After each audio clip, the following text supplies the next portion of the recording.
আজ এই higher এসিটাকে check করার জন্য আমি এসেছি, যার কমপ্লেন দেখতে পাচ্ছ E7 কোড শো করছে ইনডোর ইউনিটে। তো এর মানে হলো কমিউনিকেশন করতে পারছে না ইনডোর টু আউটডোর। এই যে ফল্টটা দুটো ভাবে হয়, এক থেকে পিসিবি খারাপের জন্য, আর দুই না কোনো ওয়্যারের ফল্টের জন্য। তো আমি চেক করলাম যে এটা আউটডোর কিন্তু অনেক দূরে বসে আছে, মাঝখানে কিন্তু ওয়্যার জয়েন্ট ছিল, তাই আমি ওয়্যারটাকে চেক করেছি ঠিকঠাক, কিন্তু বিপ সাউন্ড দিচ্ছে না একটা ওয়্যারেতে।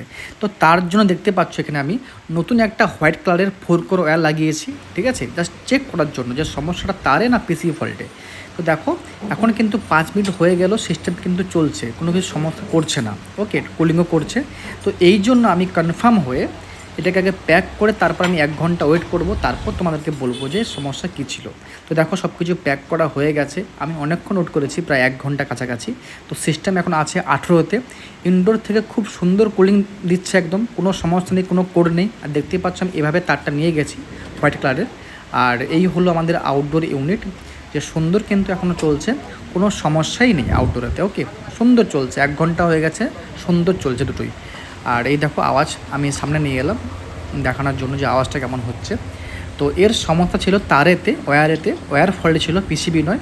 তো সিস্টেম তো হয়ে গেছে রেডি, দেখা হচ্ছে আবার পরের ভিডিওতে।